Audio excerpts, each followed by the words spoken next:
بسم اللہ الرحمن الرحیم۔ السلام علیکم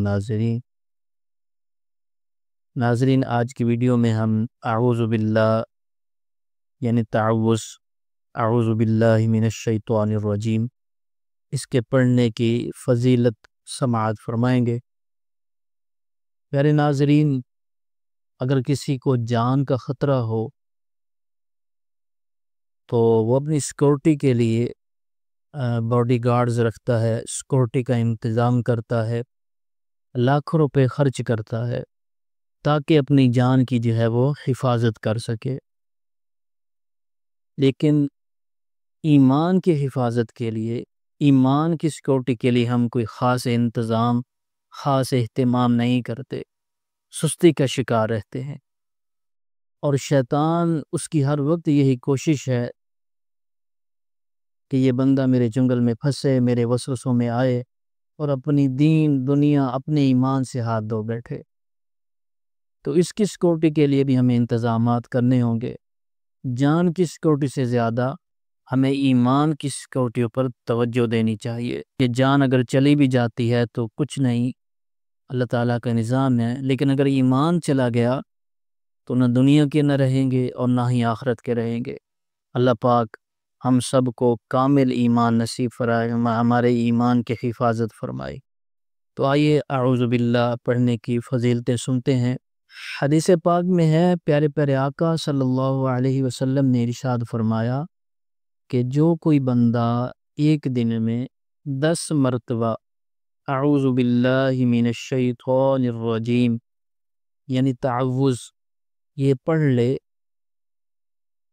تو اللہ تبارک و تعالی اپنی رحمت سے اس بندے پر ایک فرشتہ مقرر فرما دیتا ہے کہ جو اس بندے سے شیطان کو دور بھگاتا رہے گا، شیطان کو دور کرتا رہے گا، شیطان کے وسوسوں میں نہ آنے دے گا، اس کے چنگل میں نہیں پھنسنے دے گا۔ تو یہ اللہ تعالیٰ کی بڑی نعمت ہے، اللہ تعالیٰ کا بڑا احسان ہے۔ صرف 10 مرتبہ اعوذ باللہ پڑھنا، کوئی اتنا خاص ٹائم نہیں لگتا، ہم تو تقریباً 1 منٹ میں ہی 10 مرتبہ اعوذ باللہ پڑھ لیں گے۔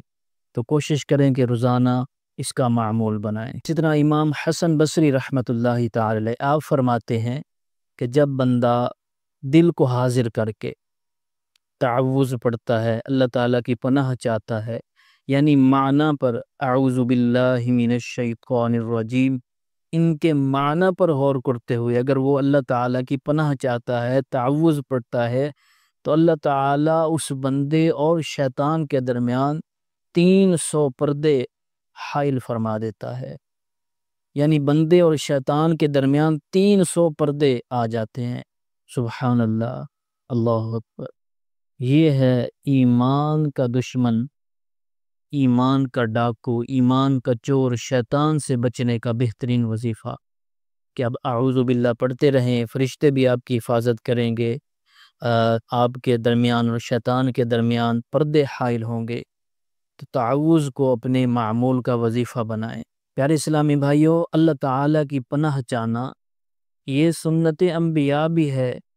قرآن مجید میں ارشاد ہے، حضرت نوح علیہ السلام نے عرض کیا، رب انی اعوذ بک، اے میرے رب میں تیری پناہ چاہتا ہوں۔ اسی طرح حضرت یوسف علیہ السلام اور حضرت زلیخا علیہ السلام کا جو واقعہ ہوا ایک کمرے والا، تو اس میں حضرت یوسف علیہ السلام نے عرض کیا، قرآن مجید میں ہے کہ معاذ اللہ، میں اللہ تعالیٰ کی پناہ چاہتا ہوں، ایسے کام سے اللہ پاک کی پناہ ہے۔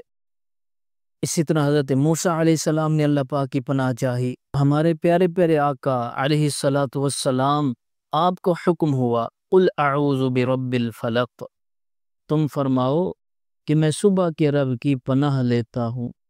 اسی طرح اسے اگلی صورت، قل اعوذ برب الناس، اے محبوب آپ فرما دیجئے کہ میں لوگوں کے رب کی پناہ لیتا۔ سبحان اللہ۔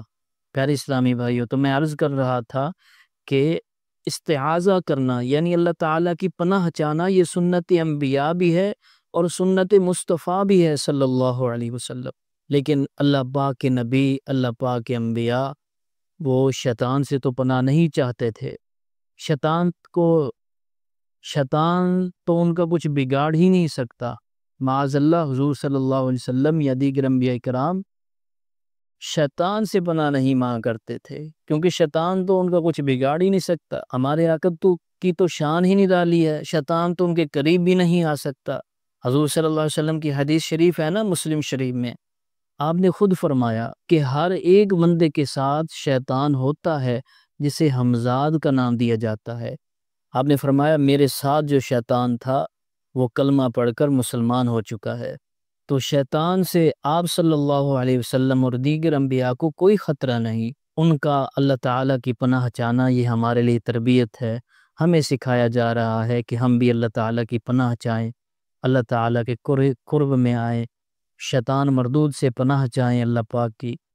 لہٰذا ہمیں یہ عادت بنانی چاہیے کہ وقتاً فوقتاً اللہ تعالیٰ کی پناہ چاہتے رہیں، شیطان مردود سے اعوذ باللہ پڑھتے رہیں۔ اللہ پاک ہم سب کو اس پر عمل کی توفیق عطا فرمائے۔ پیارے اسلامی بھائیو، آخر میں گزارش ہے کہ ہمارے اس چینل FR اسلامک چینل اس کو سبسکرائب کر لیں تاکہ آنے والی ویڈیو سے آپ فائدہ حاصل کر سکیں، ان کو دیکھ سکیں۔ السلام علیکم ورحمۃ اللہ وبرکاتہ۔